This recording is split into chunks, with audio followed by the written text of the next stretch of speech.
नमस्कार दोस्तों, मैं मनीष तोमर अपने YouTube चैनल कक्षा ज्ञान क्लासेज के मंच पर आप सभी का स्वागत करता हूं, हार्दिक अभिनंदन करता हूं। पिछले काफ़ी दिनों से हम भारत के संविधान की एक सीरीज पूरी पढ़ रहे थे और हमने लगभग संविधान का भाग फर्स्ट, भाग सेकंड, भाग थर्ड, भाग फोर्थ और फोर्थ ए भी पढ़ लिया था और भाग 5 का जो था इंट्रोडक्शन हमने पढ़ लिया था। अब भाग 5 संघ सरकार के अंदर सबसे महत्वपूर्ण जो पद है राष्ट्रपति, उसको लेकर आज चर्चा प्रारंभ करते हैं और राष्ट्रपति को हम पढ़ने की प्रारंभ करते हैं। देखिए, राष्ट्रपति एग्जाम की दृष्टि से राष्ट्रपति सबसे महत्वपूर्ण है। प्रधानमंत्री से भी ज्यादा महत्वपूर्ण है कौन? राष्ट्रपति। उसका एक कारण है कि संविधान के अंदर जो सर्वाधिक आर्टिकल्स, अनुच्छेद हैं या सारी पावर्स हैं, वो कहीं ना कहीं राष्ट्रपति को दे रखी है। जब राष्ट्रपति को ये सारी पावर्स दे रखी है तो एग्जाम में सर्वाधिक क्वेश्चन आने की संभावना यहीं से रहती है। राष्ट्रपति, अब जब राष्ट्रपति को हम पढ़ेंगे तो राष्ट्रपति के को हम मुख्यतः 3 भागों में पढ़ेंगे।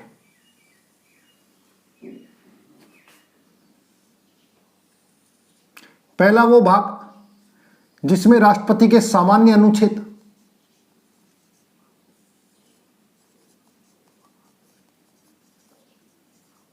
सामान्य अनुच्छेद की चर्चा करेंगे। फिर राष्ट्रपति की शक्तियों की बात करेंगे।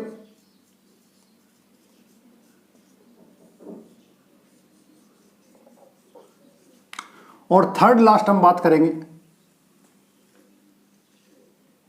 जो सामान्य है, सामान्य जानकारी।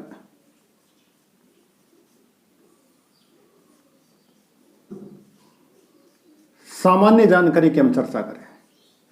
3 भागों में राष्ट्रपति को पढ़ने की कोशिश करेंगे कि सब 3 वीडियो के अंदर ये टॉपिक हमारा क्या हो जाए, कंप्लीट हो जाए, फुल डिस्कस इसके ऊपर करेंगे। तो प्रारंभ से बात करते हैं राष्ट्रपति को लेकर। किसको लेकर? तो 2-4 चीजें तो आपको वैसे ही पता होंगी। एक तो राष्ट्रपति का जो पद है वो हमने कहां से लिया? यूएसए से लिया। समझ में आ गई? राष्ट्रपति का पद यूएसए से लिया और वहीं से हमने उसकी जो विधिक शक्ति है, ठीक है, लेकिन राष्ट्रपति का जो पद है उसकी स्थिति जो है, उसकी जो स्थिति है वो स्थिति कहीं ना कहीं आपको यूके क्राउन की तरफ से दिखाई देगी। किसके तहत? यूके का जो क्राउन होता है उसकी स्थिति दिखाई देगी।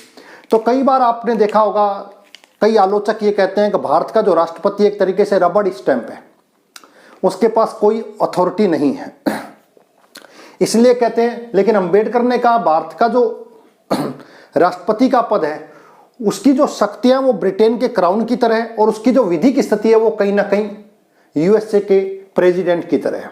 लेकिन अगर आप उसको थोड़ा सा डिटेल से देखोगे तो हम ये कहते हैं कि हमारा राष्ट्रपति ना तो यूएसए की तरह शक्तिशाली है और ना ही ब्रिटेन की तरह कमजोर है, क्योंकि ब्रिटेन के अंदर जो सर्वोच्च पद पर बैठा है उसका इलेक्शन नहीं होता, निर्वाचित नहीं होता। हमारे यहां पर निर्वाचित राष्ट्रपति की व्यवस्था की गई। दूसरी बात, उसके पास बहुत सारी अथॉरिटियां हैं, बहुत सारी शक्तियां हैं जिनका प्रयोग वो कर सकता है। जैसे मैंने कहा, आपातकाल की स्थिति उसमें काम कर सकता है।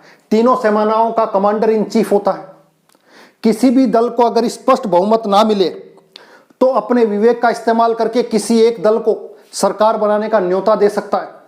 बहुत सारी चीजें ऐसी हो सकती है जहां पर राष्ट्रपति को आपकी शक्तियां आपको दिखाई देंगी बहुत ज्यादा। समझ में आ गई? तो इसलिए भारत का राष्ट्रपति दोनों के मध्य स्थिति आप मान सकते हो। अगर आइडियल स्थिति कहें कि भारत के राष्ट्रपति की स्थिति क्या है, तो दोनों के मध्य की स्थिति है। मध्य की स्थिति है, ना तो इतना ताकतवर है या शक्तिशाली है और ना ही इतना कमजोर है। यह पहले चीज आपको ध्यान रखनी है। हमारी स्थिति बिल्कुल मध्य की स्थिति है। एक चीज तो ये हो गई, तो राष्ट्रपति के बारे में पता लग गया। अब राष्ट्रपति होता कौन है? तो आपको एक चीज सामान्य पता होनी चाहिए कि राष्ट्रपति, सामान्य अनुच्छेद से ही बात कर लेते हैं। अनुच्छेद 52,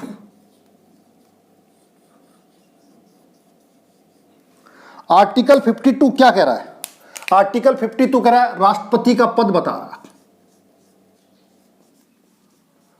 राष्ट्रपति का पद, पहली चीज ध्यान रखिएगा, या फिर देश का एक क्या होगा, राष्ट्रपति होगा।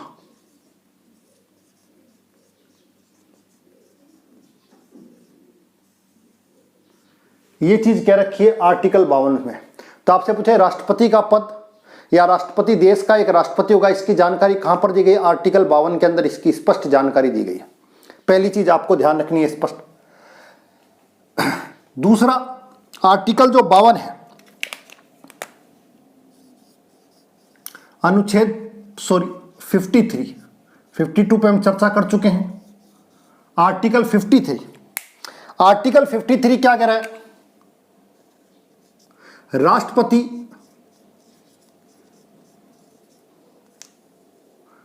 कार्यपालिका का प्रमुख होगा।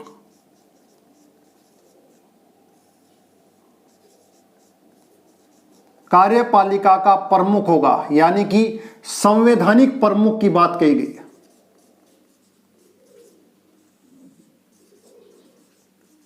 पहली चीज इसी में कह रखा है, राष्ट्रपति की जो कार्यपालिका शक्ति हैं, कार्यपालिका जो शक्तियां हैं, उन शक्तियों का प्रयोग या तो वो स्वयं करेगा या अपने अधीनस्थों के माध्यम से करेगा। राष्ट्रपति की कार्यपालिका शक्ति की जानकारी दे रखी है 53 में, और कह रखा राष्ट्रपति इन कार्यपालिकाओं की जो शक्ति है, उन शक्तियों का प्रयोग या तो स्वयं करेगा या अपने अधीनस्थों के माध्यम से करेगा। तो ध्यान रखिएगा, अभी हमने बात करी है कि राष्ट्रपति इतना कमजोर नहीं, यहां पर स्पष्ट कहा गया कि आर्टिकल 53 क्या कह रहा है कि राष्ट्रपति को दी गई शक्तियां जो हैं, उनका राष्ट्रपति या तो स्वयं प्रयोग करेगा या अपने अधीनस्थों के माध्यम से उसको क्या करेगा, प्रयोग में लेगा। विशेष इसको ध्यान रखिएगा। तो यहां पर दूसरी इसी की एक धारा है 2, उसमें कह रखा राष्ट्रपति तीनों जो सेनाएं, उन सेनाओं का कमांडर इन चीफ होगा।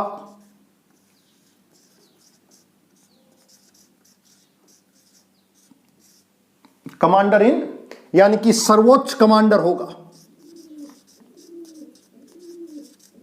तो आपको दिखाई दे रहा है यहां पर आर्टिकल 53 में आपको एक ताकतवर राष्ट्रपति के रूप में आपको दिखाई दे रहा है कि राष्ट्रपति कार्यपालिका जो शक्तियां वो राष्ट्रपति के पास होंगी।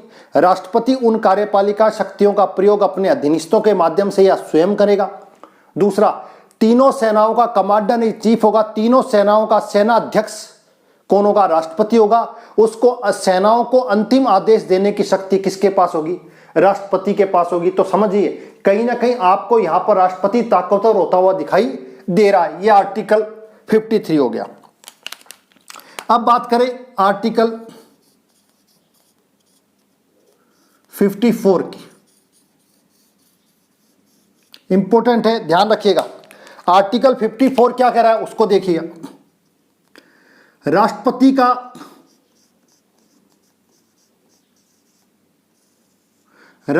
का निर्वाचक मंडल,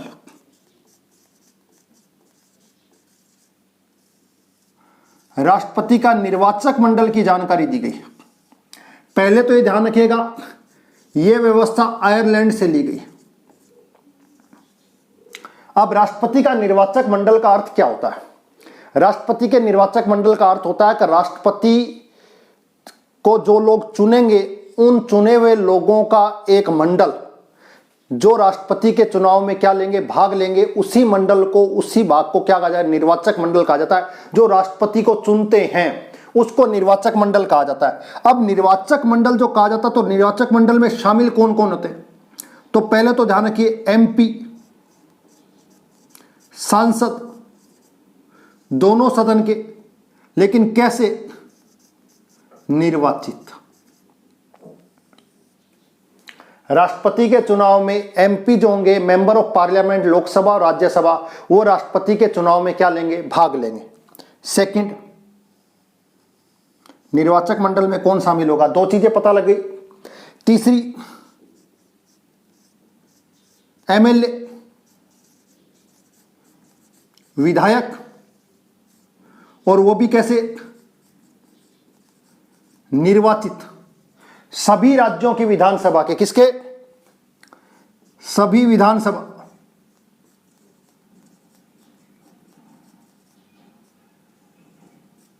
सभी राज्यों की विधानसभा के मेंबर ऑफ लेजिस्लेटिव असेंबली के जो निर्वाचित सदस्य होंगे वो भाग लेंगे।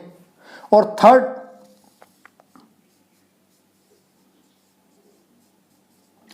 दिल्ली और पौंडीचेरी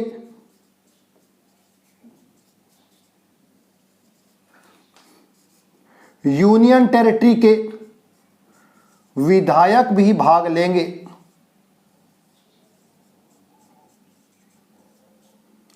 तो 2 यूनियन टेरिटरी इसमें शामिल हो रही हैं। सभी सांसद जो भी निर्वाचित हैं, सभी एमएलए जो जितने भी राज्य हैं उनकी विधानसभाओं के, इसके अलावा 2 यूनियन टेरिटरी कौन कौन सी, दिल्ली और पौंडीचेरी के विधायक भी, वो निर्वाचित विधायक भी इसमें क्या होंगे, शामिल होंगे। एक चीज ध्यान रखिएगा, इनको शामिल करने की व्यवस्था 70वें संविधान संशोधन 1992 से की गई। पहले तो ध्यान रखिएगा, कौन सा संशोधन, 70। एक चीज तो ये ध्यान रखनी है, ये आपको सबको पता होगी, लेकिन इससे अलावा एक और महत्वपूर्ण चीज है, ये पहली बार राष्ट्रपति के चुनाव में कब शामिल हुए, 1995 में ये लागू हुई व्यवस्था। और शामिल कब हुए, 1997 में। और 1997 में शामिल हुए तो आपको पता होगा उस समय राष्ट्रपति बने कौन, KR नारायणन।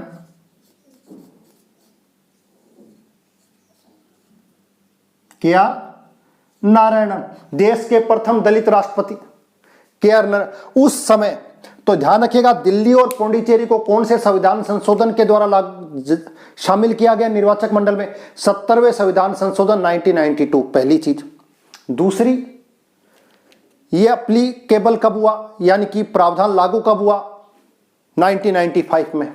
और इसके बाद राष्ट्रपति का चुनाव कब हुआ, 1997 में। तो 1997 के राष्ट्रपति के चुनाव में दिल्ली और पौंडीचेरी यूनियन टेरिटरी के विधायकों ने भी क्या लिया, भाग लिया। और उस समय राष्ट्रपति कौन बने, KR नारायणन। ये आपको पता होना चाहिए, ये निर्वाचक मंडल है। आपसे पूछा जाए राष्ट्रपति के चुनाव में MP भाग लेते हैं, MLA भाग लेते हैं सभी राज्यों की, और साथ साथ में यूनियन टेरिटरी दिल्ली और लेकिन सभी कैसे होंगे, निर्वाचित होंगे। इसको ध्यान रखिएगा, ये आपके एग्जाम्स में बार बार पूछा जाता है, यहां पर एग्जाम में पूछने की संभावना बनी रहती है। उसके बाद बात करें आर्टिकल, अनुच्छेद कौन सा, तो अनुच्छेद 55 सबसे महत्वपूर्ण है, ध्यान रखिएगा। इस 55 में क्या क्या रखा है, इस 55 में राष्ट्रपति के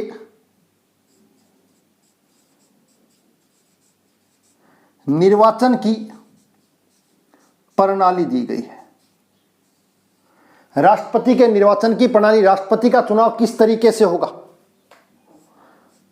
तो उस प्रणाली का नाम है एकल संक्रमणीय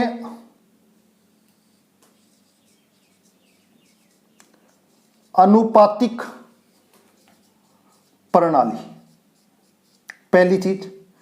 और इसे हेयर प्रणाली भी कहते हैं, एक तो ये याद रखनी है। अब ये क्या है,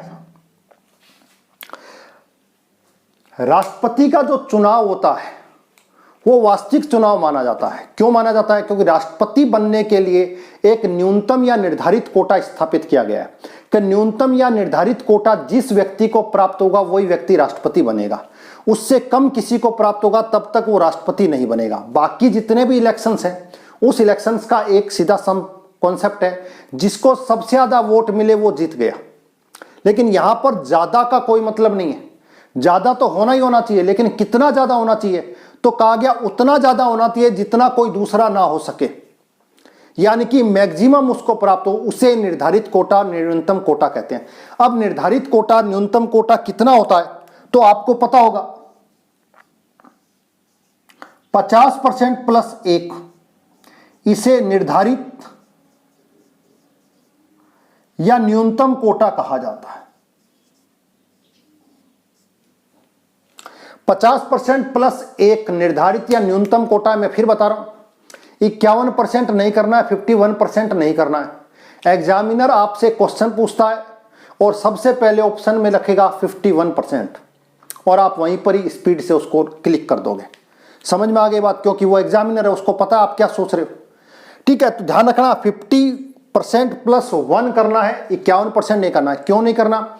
100 के ऊपर तो ये पैमाना बराबर होता है, यानी कि 50% प्लस 1 बोल दूं या फिर 51% बोल दूं, एक ही बात है। लेकिन 100 से ऊपर जैसे ही हम जाएंगे ये पैमाना अपने आप में बदल जाएगा। इसके आंकड़े दोनों के क्या होंगे? अलग अलग होंगे। 51% का आंकड़ा अलग होगा, 50% प्लस 1 का आंकड़ा अलग होगा। इसका कहने का उद्देश्य यह है कि दूसरे को इससे ज्यादा प्राप्त नहीं हो सकते किसी भी परिस्थिति में। यही इसका न्यूनतम या निर्धारित कोटा है। एकल संक्रमणीय अनुपातिक पद्धति क्या है उसको समझ लेते हैं हम। उसके अंदर एग्जाम्स में क्या क्या पूछा जा सकता है। ये जो पद्धति है, इस पद्धति के अंदर जब इतने सारे सदस्य भाग लेते हैं तो उनकी वोट वैल्यू निकाली जाती है। क्या निकाली जाती है? वोट। अब वो वोट वैल्यू क्या होती है उसको थोड़ा सा ध्यान रख लें। फर्स्ट, पहले विधायक का मत मूल्य निकाला जाता है। विधायक का मत मूल्य। अब विधायक का मत मूल्य कैसे निकलता है? राज्य की जनसंख्या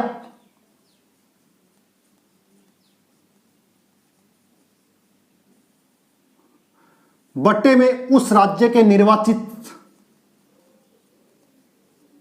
सदस्य या निर्वाचित विधायक,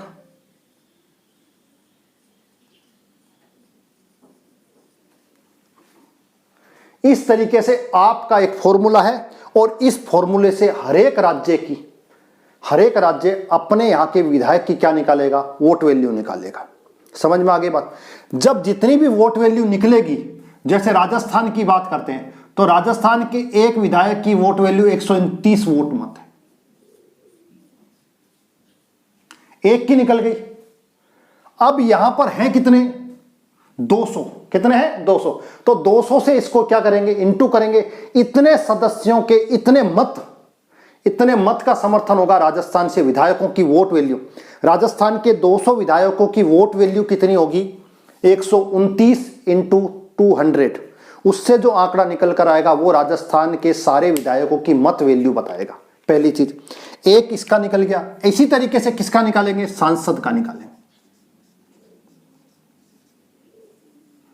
सांसद का मत मूल्य। सांसद का मत मूल्य निकालने के लिए जितने भी विधायकों के वोट पड़े हैं, समझ में आ गया? यानी कि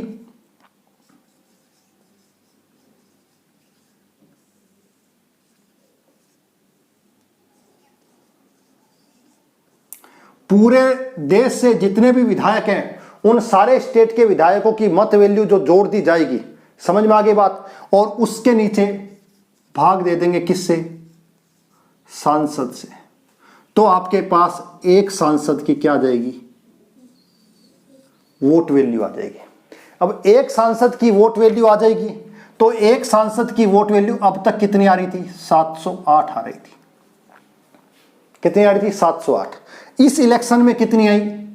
द्रौपदी मुर्मू वाले में 700 आई। अभी बताऊंगा क्यों आई। अब 701 विधायक की मत वैल्यू आई और सांसद कुल हैं कितने? 776 आपको देखने को मिलेंगे। क्या? मेंबर ऑफ पार्लियामेंट, लोकसभा और राज्यसभा से। 543 और 233, तो ये 776। अब एक विधायक का मत मूल्य, एक सांसद का मत मूल्य कितना निकल गया? 700। उस 700 को इंटू करेंगे किससे? 776 से। तो इतने सांसदों का मत वैल्यू काउंट किया जाएगा, उतने विधायकों का मत वैल्यू काउंट किया जाएगा, इतने सांसदों का, और इनके आधार पर क्या की जाएगी? मत गणना की जाएगी।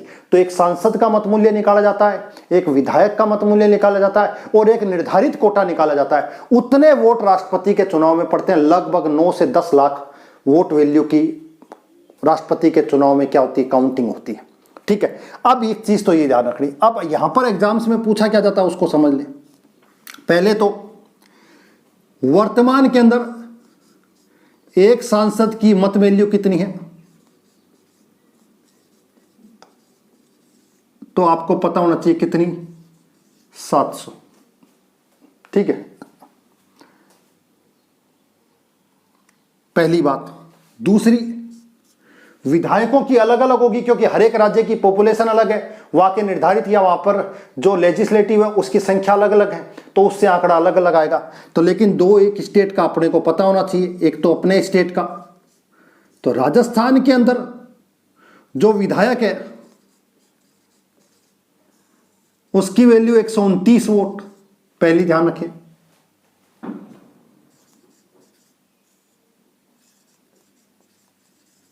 और राजस्थान के समान किस किस की है, एक ध्यान रखिएगा, छत्तीसगढ़। तो आपके एग्जाम में पूछेगा राजस्थान के जैसे 129 है वैसे ही किसी और राज्य की कौन सी है, तो आपको पता होनी चाहिए छत्तीसगढ़ की दूसरी।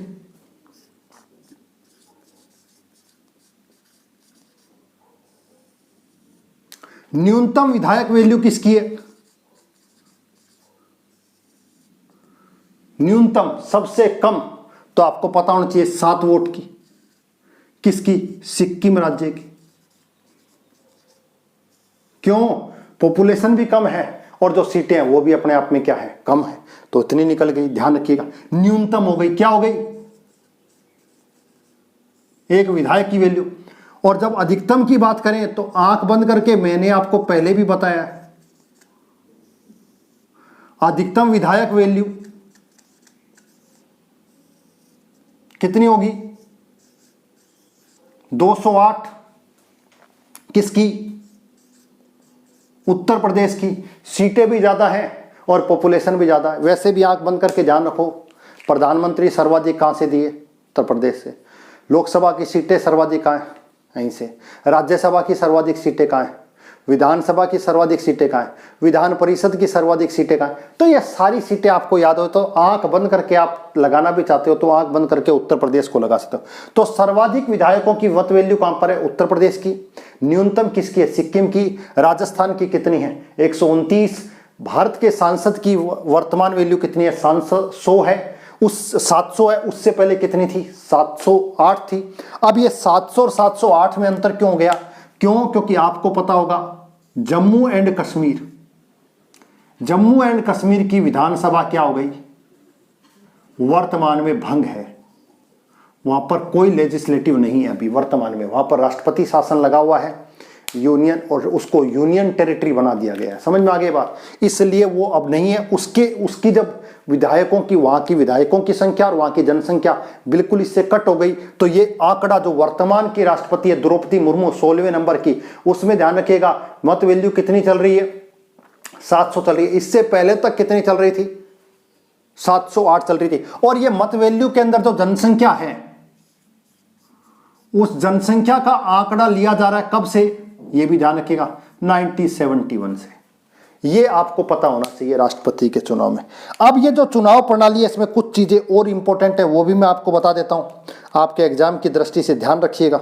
वो क्या है, एक तो राष्ट्रपति के चुनाव में जो भी खड़ा होता है उसको प्रस्तावक और अनुमोदक चाहिए होते हैं।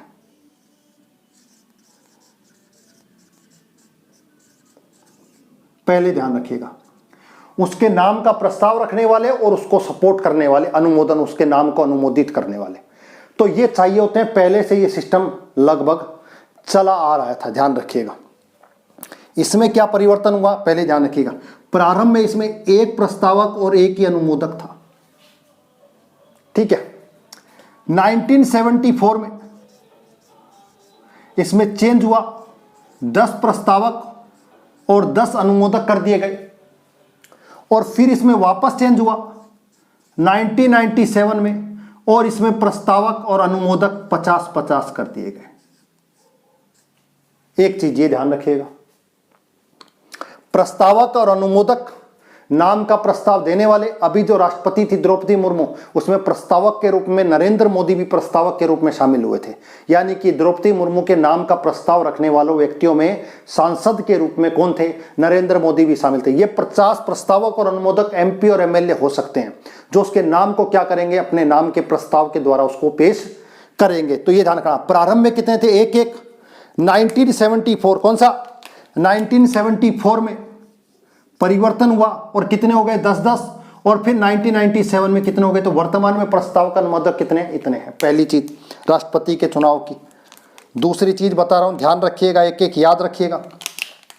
प्रस्तावक के बाद राष्ट्रपति का जो चुनाव होता है वो गुप्त प्रणाली से होता है। तीसरा, राष्ट्रपति का चुनाव बैलेट पेपर से होता है, बैलेट पेपर से, ईवीएम से नहीं होता। पहली चीज ध्यान रखिएगा। दूसरा, और चीज इसमें क्या हो सकती है राष्ट्रपति के चुनाव के लिए, राष्ट्रपति का जो चुनाव होता है उसके अंदर जो बैलेट होते हैं एमपी के हरे रंग के और एमएलए के गुलाबी रंग के होते हैं, पहली चीज। इसके अलावा जो राष्ट्रपति का चुनाव होता है उसमें जमानत राशि होती है, जो भी प्रत्याशी खड़ा होगा उसकी जमानत राशि होगी। प्रारंभ में कितनी थी, 2500 रुपए, और 97 में कितनी कर दी गई, 15,000 रुपए।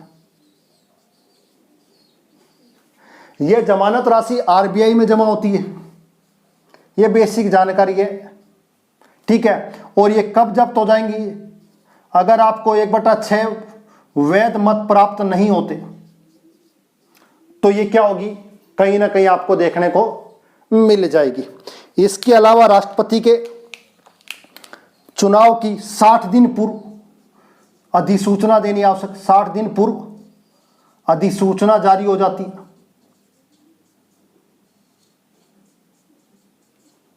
तो ये राष्ट्रपति के चुनाव की बेसिक जानकारी है जो आपको पता होनी चाहिए। एग्जाम्स में इसमें से बार बार कुछ ना कुछ पूछा जाता है। इसके अलावा जो अगला आर्टिकल आता है आर्टिकल 56, इसके बाद हम आर्टिकल 56 की चर्चा प्रारंभ करते हैं और देखते हैं आर्टिकल 56 में क्या देखने को मिलता है। जाने से पूर्व एक चीज और दिमाग में रखिएगा, 56 को पढ़ने से पहले एक चीज और दिमाग में आ गई कि जब राष्ट्रपति का चुनाव होगा तो राष्ट्रपति के चुनाव में कोई भी जो पार्टी होगी वो विहिप जारी नहीं करेगी।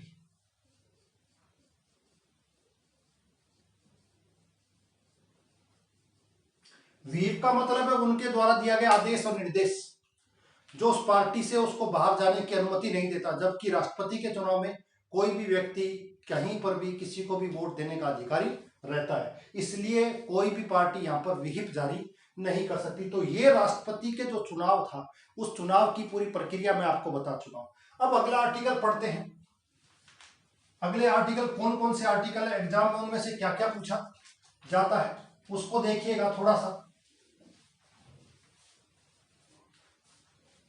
ये सामान्य आर्टिकल है जो हर एग्जाम में आपसे कहीं ना कहीं पूछे जाते हैं, ध्यान रखिएगा। हर एग्जाम में कहीं ना कहीं पूछे जाने की इसमें हमेशा संभावनाएं बनी रहती हैं। तो इस पे चर्चा करते हैं। आर्टिकल 55 हो गया था। अब बात करते हैं 56 की। अनुच्छेद 56। अनुच्छेद 56 क्या कहता है, राष्ट्रपति की पदावधि की जानकारी देता है या कार्यकाल की जानकारी देता है। राष्ट्रपति का कितना कार्यकाल होगा उसकी जानकारी इसी आर्टिकल के तहत दी जाती है। तो सामान्य तौर पर सभी को पता है 56 की धारा 1 ये कहती है राष्ट्रपति का चुनाव 5 वर्ष के लिए होगा। जब भी राष्ट्रपति का चुनाव होगा तो हमेशा 5 वर्ष के लिए होगा, बचे हुए कार्यकाल के लिए राष्ट्रपति का चुनाव नहीं होगा। पहली चीज आपको ध्यान रखनी। दूसरा इसी में कहा गया धारा के राष्ट्रपति अपना इस्तीफा उपराष्ट्रपति को सौंपेगा। उपराष्ट्रपति को क्या देगा, त्याग पत्र सौंपेगा।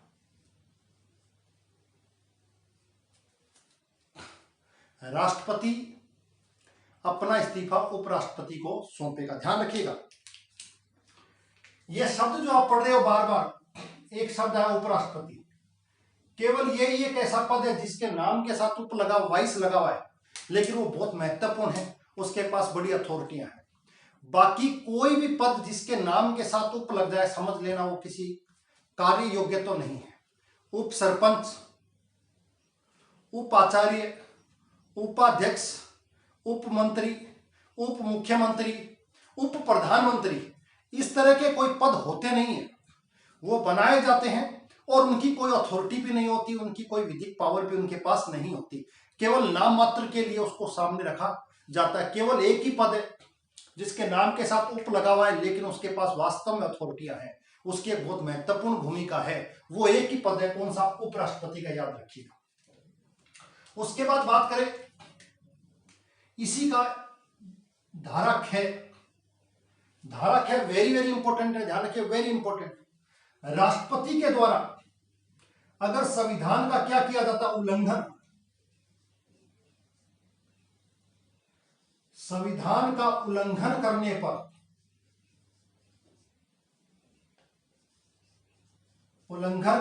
हटाना। राष्ट्रपति अगर संवैधानिक पदों पर बैठा हुआ व्यक्ति और अगर अपनी अथॉरिटी, अपने शक्तियों का दुरुपयोग करता है, संविधान का कहीं ना कहीं उल्लंघन करता है, अतिक्रमण करता है, तो राष्ट्रपति को भी हटाया जा सकता है। ये पहली चीज जानना। यहां पर कहा गया राष्ट्रपति को हटाया जाएगा, और उल्लंघन करने पर हटाना। हटाने का क्या है? हटाया कैसे जाएगा? महाभियोग के द्वारा हटाया जाएगा। पहली चीज जानना। तो राष्ट्रपति को हटाने की बात कही कहां गई है? आर्टिकल 56 की धारा 1 के क्लोज 6 के अंदर यह बात कही गई कि राष्ट्रपति अगर उल्लंघन करता है तो उसको हटाया जा सकता है। किसके द्वारा? महाभियोग के द्वारा। अब ये महाभियोग प्रक्रिया क्या है वो आप आगे पढ़ोगे आर्टिकल 61 में, लेकिन हटाने की जो बात कही गई है वो कहां कही गई है? इसके अंदर। जबकि हटाने की जो प्रक्रिया वो कहां लाई गई है? 61 में। दोनों के अंतर को समझ लीजिएगा। उसके बाद एक और है, वो क्या है? अपने ने कह तो दिया राष्ट्रपति 5 साल के लिए रहेगा, लेकिन बाई चांस राष्ट्रपति का समय, उस नए राष्ट्रपति का चुनाव नहीं हो पाए किसी परिस्थिति में, और पुराने राष्ट्रपति का, जो वर्तमान राष्ट्रपति उसका कार्यकाल 5 वर्ष पूरा हो जाए, तो क्या किया जाए? तो ये कहा गया कि राष्ट्रपति सामान्य तौर पर 5 वर्ष के लिए नियुक्त होगा, निर्वाचित होगा, लेकिन वो तब तक पद पर बना रहेगा जब तक कि नया राष्ट्रपति पद ग्रहण ना कर ले। इसलिए ध्यान रखिएगा, नए राष्ट्रपति के पद ग्रहण तक पद पर बने रहना, पद पर बने रहना, स्पेशल ध्यान रखिएगा, इंपॉर्टेंट, ठीक है। उसके बाद धारा 2 वेरी वेरी इंपॉर्टेंट। ये जो उपराष्ट्रपति को अपना त्याग पत्र सौंपेगा, तो उपराष्ट्रपति इसकी सूचना किसको देगा? सीधा उपराष्ट्रपति त्याग पत्र की सूचना लोकसभा अध्यक्ष को देगा।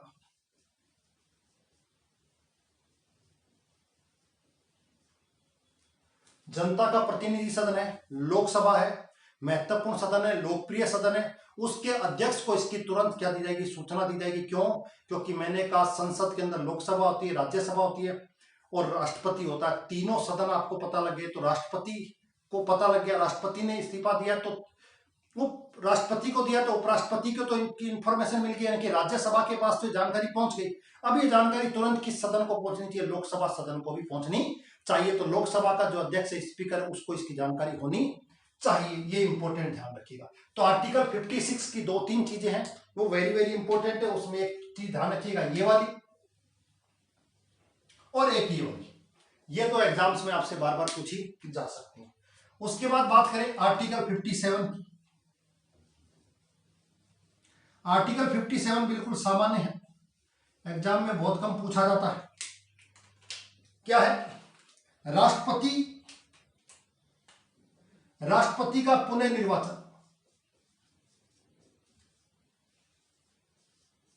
राष्ट्रपति का पुनः निर्वाचन यानी कि राष्ट्रपति अपने पद पर पुनः निर्वाचित हो सकता है। संविधान में कोई स्पष्ट आलेख नहीं है,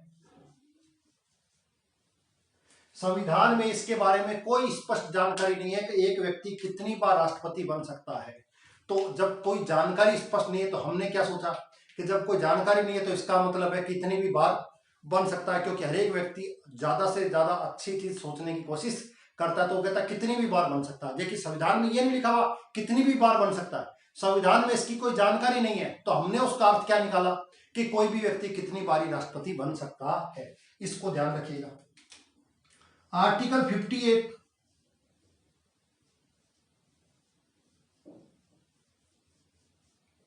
आर्टिकल 58 क्या कह रहा है? राष्ट्रपति की योग्यता, राष्ट्रपति की योग्यता क्या होगी? राष्ट्रपति की योग्यता सामान्य तौर पर आपको पता होगा, पहला भारत का नागरिक,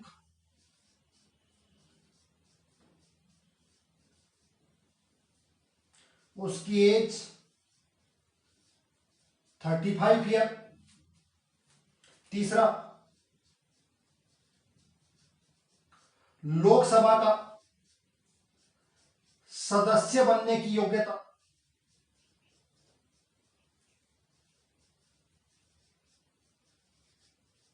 लोकसभा का सदस्य बनने की योग्यता रखता हो, और फोर्थ वह केंद्र सरकार या राज्य सरकार के लाभ के पद पर हो तो वह पात्र नहीं होगा।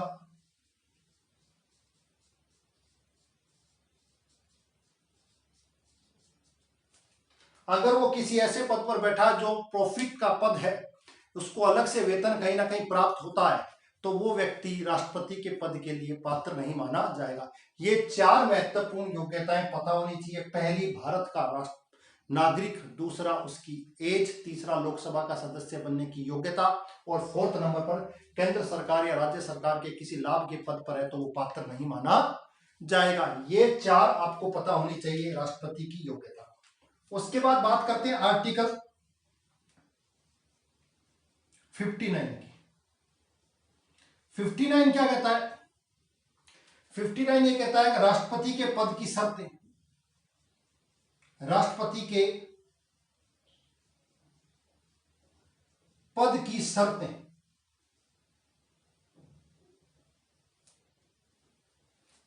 पद की शर्तें क्या हो सकती हैं? पद की शर्तें क्या हो सकती है? सोचिए। तो पद की शर्त पहली तो क्या हो जाएगी? किसी भी सदन का सदस्य ना हो, किसी भी सदन का सदस्य ना हो, पहली चीज। दूसरा, लाभ के पद पर ना हो,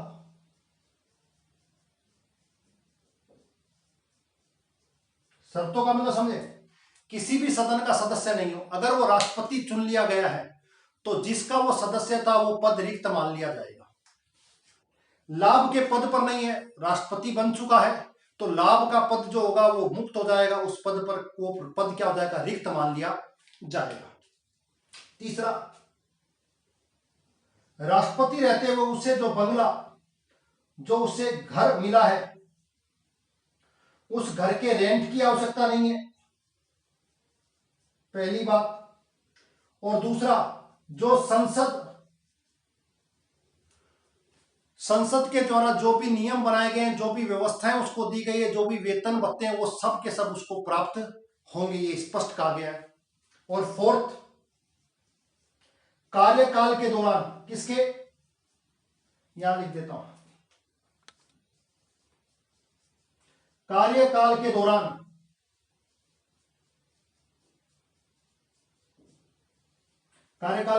दौरान वेतन, भत्ते और उपलब्धि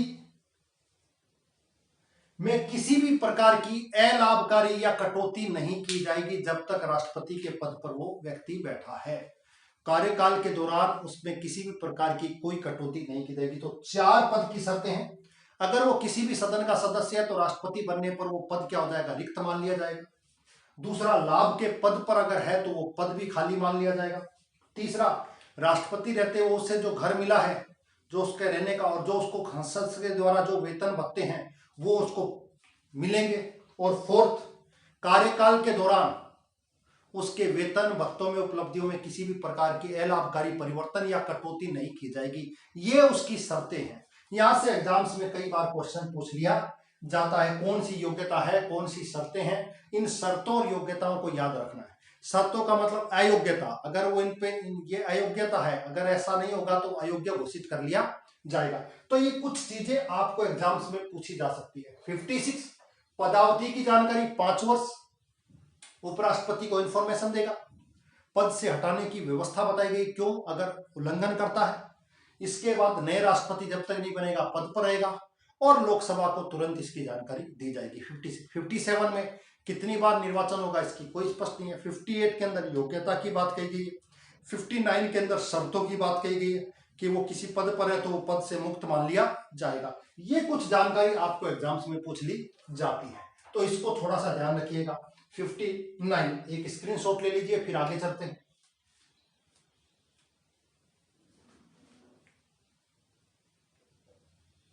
अब आगे आ जाओ। उसके अलावा क्या है और कौन कौन से आर्टिकल आपके एग्जाम्स में पूछे जाते हैं। सामान्य आर्टिकल की बात कर रहा हूं, 2-4 आर्टिकल और हैं जो बिल्कुल सामान्य हैं, जो आपके एग्जाम्स में पूछे जाते हैं। आर्टिकल हमने कहां से बात कर ली, 52 से लेकर 59 तक हमने बात कर ली, और एग्जाम में बार बार इससे कुछ ना कुछ पूछ लिया जाता है। मैं फिर आपको बता चुका हूं कि याद रखिएगा, यहाँ पर आने की संभावनाएं बहुत ज्यादा बनी हुई है, हमेशा के लिए ध्यान रखिएगा इस। अब बात करें किसको लेकर, 59 हो गया। 60, अनुच्छेद 60, वेरी वेरी इंपॉर्टेंट है। 60 क्या कह रहा है, राष्ट्रपति की शपथ की जानकारी है। किसकी शपथ, कौन दिलाएगा, मुख्य न्यायाधीश दिलाएगा, और मुख्य न्यायाधीश की अनुपस्थिति में वरिष्ठतम न्यायाधीश दिलाएगा। ये चीज ध्यान रखो। पहली बात, शपथ किस रूप में लेता है, शपथ लेता है ईश्वर के रूप में। श्रद्धा पूर्वक क्या करूंगा, ईमानदारी से कार्य का संचालन करूंगा। पहली बात, ईमानदारी, श्रद्धा पूर्वक ईमानदारी से कार्य का संचालन करूंगा। दूसरा, संविधान या विधि का परिरक्षण,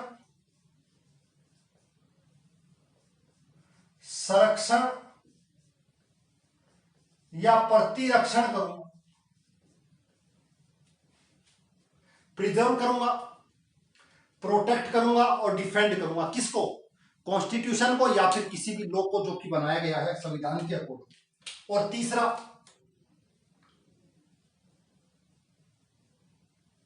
जनता के कल्याण का। तो 3 रूप में सर ले रहा है, कार्य का संचालन करूंगा ईमानदारी से, संविधान और विधि का परिरक्षण करूंगा, संरक्षण करूंगा और प्रतिरक्षण करूंगा, जनता के कल्याण के लिए कार्य करूंगा। ये 3 रूप में शपथ लेता है कौन, राष्ट्रपति, ये ध्यान रखिएगा। तो आर्टिकल 60 में ये। अब आर्टिकल आता है सबसे इंपॉर्टेंट, आर्टिकल 61। 61 क्या है मैं पहले बता चुका हूं, अपने ने बात करी थी अभी 56 के अंदर। तो 56 का जो ख है वो यही कह रहा है, लेकिन उसके अंदर जो विधि है वो कौन सी है, महाभियोग की विधि। पहली बात, अर्ध न्यायिक प्रक्रिया है, अर्ध न्यायिक प्रक्रिया। और दूसरा कहां से ली गई है, यूएसए से ली गई है, पहली चीज। अब ये क्या है प्रक्रिया, संविधान का उल्लंघन करने पर, क्या करने पर, संविधान का उल्लंघन या फिर अतिक्रमण करने पर, करने पर। कैसे होगी?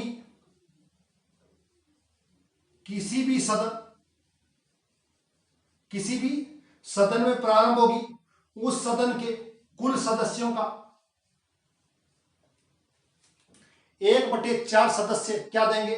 समर्थन करेंगे। समर्थन का मतलब लिखित रूप में ये कहेंगे कि लाया जाएगा, तो राष्ट्रपति के खिलाफ क्या लाया जाएगा? महाभियोग लाया जाएगा। पहली बात, किसी भी सदन में लाया जा सकता है। दूसरा, दोनों सदन कुल सदस्यों का 2/3 बहुमत से पास कर दे। राष्ट्रपति उसी दिन से पद से क्या हो जाएगा? मुक्त हो जाएगा। और जब पद से मुक्त हो जाएगा तो उसको गिरफ्तार किया जा सकता है, क्योंकि राष्ट्रपति पद पर रहते हुए राष्ट्रपति को गिरफ्तार नहीं किया जा सकता। इसको ध्यान रखिएगा। अब तक किसी के खिलाफ भी आज तक क्या नहीं लाया गया? किसी भी राष्ट्रपति के खिलाफ आज तक क्या नहीं लाया गया? महाभियोग नहीं लाया गया, पहली बात। और महाभियोग केवल किसके लिए यूज लिया गया? केवल ये शब्द राष्ट्रपति के लिए यूज लिया गया।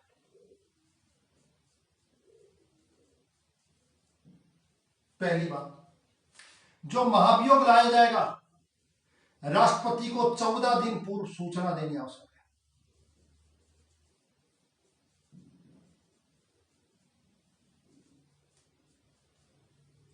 ये ध्यान रखिएगा। अमेरिका में भी लाया जाता है, लेकिन अमेरिका के अंदर इसको लाने के लिए सीनेट निम्न दल के अंदर इसको लाया जाएगा। यहां पर हमारे दोनों दलों में इंट्रोड्यूस किया जा सकता है, लेकिन वहां पर केवल और केवल निम्न सदन के अंदर ही इसको इंट्रोड्यूस किया जा सकता है। ये अंतर आपको यहां पर दिखाई देगा हमारे और अमेरिकन राष्ट्रपति पर महाभियोग की प्रक्रिया को लेकर। 61 आपको पता लग गया। अब आर्टिकल बात करते हैं किसकी? 62 की।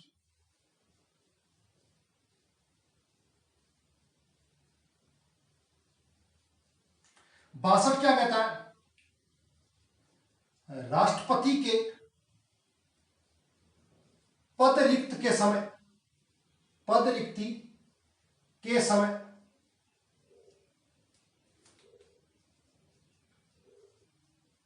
पद को भरने का समय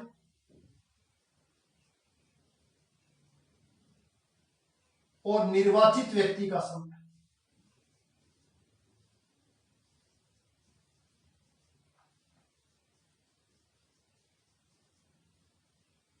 जब राष्ट्रपति का पद खाली हो जाए, तो राष्ट्रपति का पद जब खाली हो जाएगा तो राष्ट्रपति का पद जो होगा, नए राष्ट्रपति को कितने दिन के अंदर वापस निर्वाचित कर दिया जाएगा? तो पद भरने का समय कितना? 6 माह। 6 माह के अंदर राष्ट्रपति का चुनाव करवा लिया जाएगा हर परिस्थितियों में। दूसरा, निर्वाचित व्यक्ति का समय कितना होगा? जो नया राष्ट्रपति चुना जाएगा, मैंने आपको कहा नया जो भी व्यक्ति चुना जाएगा उसका कार्यकाल हमेशा कितना होगा? 5 वर्ष होगा। स्पष्ट ध्यान रखिएगा, बचे हुए कार्यकाल के लिए राष्ट्रपति का चुनाव नहीं होता। अब समझिए, राष्ट्रपति उपराष्ट्रपति बनाया इसलिए गया है, क्यों? राष्ट्रपति का पद 1 मिनट के लिए भी खाली नहीं रह सकता किसी भी परिस्थिति में। इसलिए जैसे ही राष्ट्रपति का पद खाली होगा, उपराष्ट्रपति आ जाएगा। क्या आ जाएगा? जब उपराष्ट्रपति आ जाएगा तो सिंपल सी बात है, फिर राष्ट्रपति का क्या करा लिया जाएगा? चुनाव करवा लिया जाएगा। अब उपराष्ट्रपति कैसे आएगा उसकी प्रक्रिया अगला अनुच्छेद कहता है आपको। अनुच्छेद 65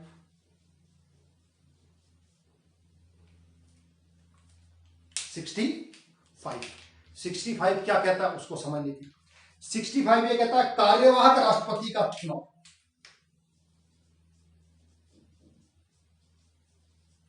कार्यवाहक राष्ट्रपति। अब कार्यवाहक राष्ट्रपति कौन होगा? उपराष्ट्रपति होगा। तो कार्यवाहक राष्ट्रपति के रूप में कौन काम करेगा? उपराष्ट्रपति काम करेगा। ये आर्टिकल किसमें करेगा? 65 में। कितने समय के लिए करेगा? तो 6 माह के लिए करेगा। तो कार्यवाहक राष्ट्रपति का कार्यकाल है, सारी शक्तियां वैसे के वैसे होंगी। उपराष्ट्रपति राष्ट्रपति के रूप में काम करेगा, कार्यवाहक के रूप में। कब तक? 6 माह तक। क्यों? क्योंकि 6 माह में क्या करवा लिए जाएंगे? इलेक्शन करवा लिए जाएंगे। इस पर ध्यान रखिएगा। अब जब ये कार्यवाहक राष्ट्रपति 6 माह के लिए कार्य करेगा तो राष्ट्रपति का चुनाव करा लिया जाएगा। तो अब तक कितने राष्ट्रपति कार्यवाहक रह चुके हैं? तो ध्यान रखिएगा, अब तक 3 राष्ट्रपति, कितने? 3। सबसे पहले वीवी गिरी, सेकंड नंबर पर मोहम्मद हिदायतुल्लाह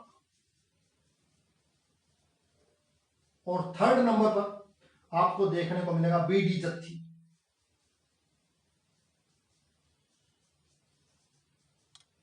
तीन व्यक्तियों ने कार्यवाहक राष्ट्रपति के रूप में अब तक काम किया। पहला व्यक्ति वीवी गिरी, जब जाकिर हुसैन की क्या हो गई, मृत्यु हो गई, तो कार्यवाहक के रूप में। फिर इन्होंने चुनाव लड़ने की घोषणा कर दी तो इनका पद रिक्त हो गया, राष्ट्रपति का चुनाव लड़ेंगे। और उस समय ऐसी परिस्थिति आ गई कि उपराष्ट्रपति भी नहीं है, तब ये कहा गया कि उपराष्ट्रपति नहीं होगा तो देश का मुख्य न्यायाधीश, तो देश के मुख्य न्यायाधीश थे मोहम्मद हिदायतुल्लाह, उन्होंने कार्यवाहक राष्ट्रपति के रूप में काम किया। तीसरे बीडी जत्थी, बीडी जत्थी जब फखरुद्दीन अली अहमद की क्या हो गई, पद पर रहते हुए मृत्यु हो गई, तो कार्यवाहक राष्ट्रपति के रूप में। तो अब तक 3 व्यक्तियों ने कार्यवाहक राष्ट्रपति के रूप में काम किया है। कार्यवाहक राष्ट्रपति कितने समय के लिए रहेगा? 6 महीने के लिए रहेगा। 6 महीने में राष्ट्रपति का चुनाव करा लिया जाएगा और राष्ट्रपति के पद पर जो व्यक्ति आएगा वो पूरे के पूरे 5 वर्ष के लिए आएगा। ये आपको पता होगा 65 में। उसके अलावा एक आर्टिकल और बचता है सामान्य आर्टिकल्स में, आर्टिकल 71। इसको थोड़ा सा याद रख लें, बस आज की क्लास का लास्ट टॉपिक। 71 क्या कहता है? 71 ये कहता है कि जब राष्ट्रपति या उपराष्ट्रपति के चुनाव पर अगर कोई विवाद हो जाए तो उस पर निर्णय कौन देगा? राष्ट्रपति एवं उपराष्ट्रपति।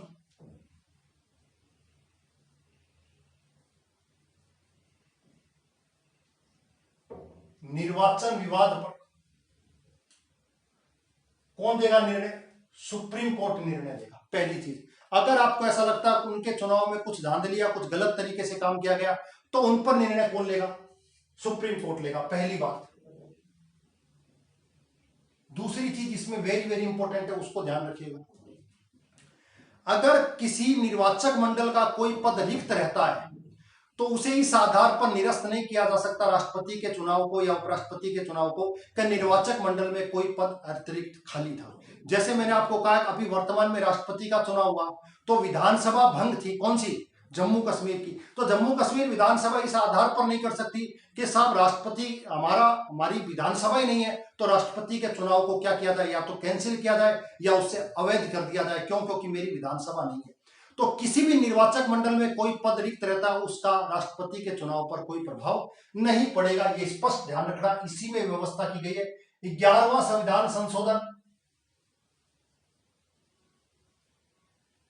1961 में यह व्यवस्था की गई है कि निर्वाचक मंडल का कोई पद अगर रिक्त रहता है उसका राष्ट्रपति के चुनाव पर कोई प्रभाव नहीं पड़ेगा। ये ध्यान रखिएगा आप। तो आज के लिए इतना था। इसको 1 बार 2 बार 3 बार पढ़िएगा। सामान्य अनुच्छेद है। अगले टॉपिक में हम राष्ट्रपति की शक्तियों के बारे में चर्चा करेंगे जो कि बहुत ही महत्वपूर्ण टॉपिक होगा।